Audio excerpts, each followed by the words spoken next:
കലാവതിക്ക് 1 saint ഭൂമി പോലും കിട്ടരുത്. പഞ്ചരത്നം നമുക്ക് വേണം. എല്ലാരോടും അമൃത ചതിക്കായിരുന്നല്ലേ? നീ എന്നെ കൂട്ടുന്നല്ലോ അമ്പിയെ.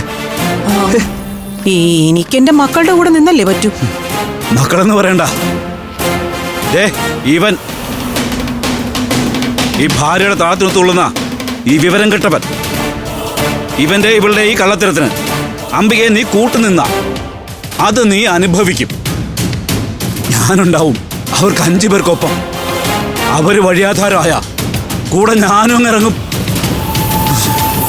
എന്റെ പിള്ളേരെ ദ്രോഹിക്കുന്ന ബന്ധങ്ങളെല്ലാം ഞാനങ്ങ് ഉപേക്ഷിക്കും. അതും നിന്നെ അടക്കും. സഹദേവേട്ട, ഞാൻ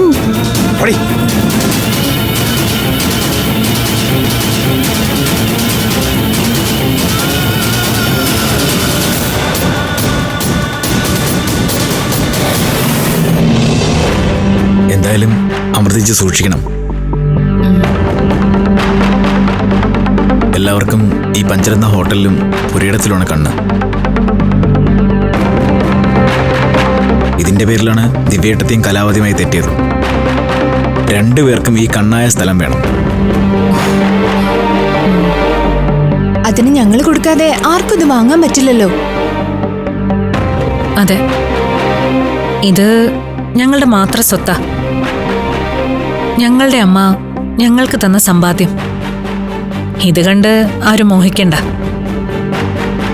അവിടെയാണ് ദിവ്യേട്ടത്തിന്റെ കുനിഷ്ഠ ബുദ്ധി പ്രവർത്തിക്കുന്നത്. ഡോക്യുമെന്റ്സ് ഉണ്ടാക്കിയതും കേസ് കൊടുത്തൊക്കെ ഈ സ്ഥലമൊക്കെ കൈക്കലാക്കാൻ വേണ്ടിയാ. നമ്മൾ ശരിക്കും കലാവതിയേക്കാളും പേടിക്കേണ്ടത് ദിവ്യേട്ടത്തെയാ. ഞാനും അച്ഛനൊക്കെ ഉപദേശം ശാസ്ത്രം പറഞ്ഞു നോക്കി, അനുസരിക്കില്ല. എന്തൊക്കെയാ ഡോക്യുമെന്റ്സ് ചെയ്യാൻ ഒരുങ്ങുന്നുണ്ട്. ചേച്ചി, എത്രയും പെട്ടെന്ന് ആ രേഖകളൊക്കെ എങ്ങനെയെങ്കിലും തിരിച്ചു വാങ്ങിക്കണം.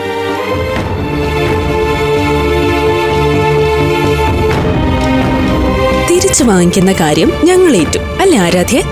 അതെ, ദിവ്യപ്രഭ എന്ത് പ്ലാനിട്ടാലും അത് പൊളിച്ചടുക്കി കൊടുക്കും നമ്മള്. എന്ത് വന്നാലും അതൊക്കെ നേരിടാൻ കണക്കാക്കിയ ചെറുപ്പം മുതലേ ഞാൻ ജീവിച്ചത്. ഇതും നോക്കാം. ചേച്ചി, എനിക്കിതിലൊക്കെ ഇടപെടുന്നതിലൊരു പരിധിയുണ്ട്. പല കാര്യങ്ങളും എന്നെ അച്ഛനെ അറിയിക്കാതെ രഹസ്യമായിട്ട് വയ്ക്കുന്ന ദിവ്യേട്ടത്തി. മാമിക്ക് എല്ലാം അറിയാല്ലേ?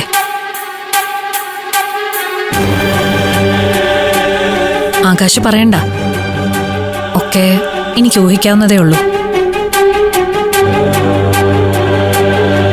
എല്ലാരും കൂടി എന്നെ തോൽപ്പിക്കാൻ ശ്രമിച്ചാലും ഈശ്വരൻ എന്നെ കൈവിടില്ല. ആ വിശ്വാസം എനിക്കുണ്ട്.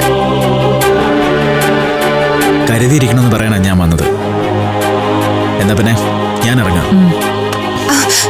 അയ്യോ പോയില്ലേ, ഞാനും കൂടി വരുന്നു. അല്ല, നീ എങ്ങോട്ടാ? അത് പിന്നെ എങ്ങോട്ടില്ല മൃതേച്ചി. എന്റെ ബൈക്കിന്റെ പിന്നിലിരുന്ന് ടൗണിലൂടെ ഒരു റൈഡ്, അത് കഴിഞ്ഞൊരു കോഫി അല്ലെങ്കിൽ ഒരു ഐസ്ക്രീം. അതിപ്പോ ഒരു പതിവായിരിക്കാ വെക്ക്. ആയിക്കോ, കല്യാണം കഴിഞ്ഞിട്ടില്ലാന്ന് നാട്ടുകാർക്കറിയാം. ആ ഒരു ബോധ്യം ഉണ്ടായാൽ മതി.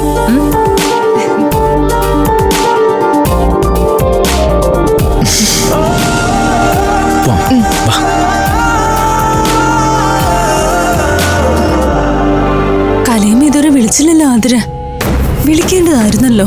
ആ മണ്ടൻ അമൃതേച്ചിയെ കല്യാണം കഴിക്കാൻ തയ്യാറായി നിൽക്കുമല്ലേ, അപ്പൊ തീർച്ചയായും വിളിക്കേണ്ടതാ. ഇനി നമ്മൾ പറഞ്ഞത് മുഴുവനായും വിശ്വസിച്ചില്ലെങ്കിലോ? അങ്ങനെ വരാൻ വഴിയില്ല. സംസാരിച്ചത് വെച്ച് നോക്കിയാ വിശ്വസിച്ച മട്ട് തന്നെയാ. ഇനി അമൃതേച്ചി എങ്ങാനും വിളിച്ചിട്ടുണ്ടാവോ ഒരു ക്ലാരിഫിക്കേഷന് വേണ്ടി? ഇല്ല ആതിര, അതറിയാൻ ഞാൻ അമൃതേച്ചിയുടെ കൂടെ തന്നെ ഉണ്ടായിരുന്നു. അമൃതേച്ചിയുടെ ഫോണിലേക്ക് വിളിച്ചിട്ടില്ല.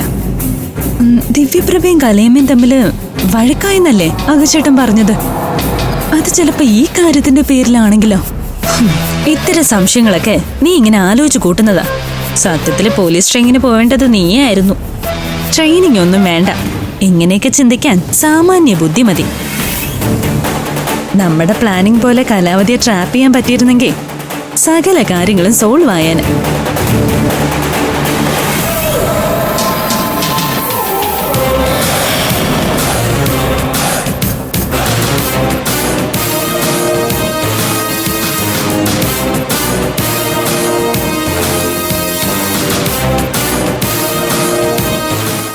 ഫ്ലവേഴ്സ് സ്മാർട്ട് ഷോ ശനി ഞായർ ദിവസങ്ങളിൽ രാത്രി 9:30 ഫ്ലവേഴ്സിൽ.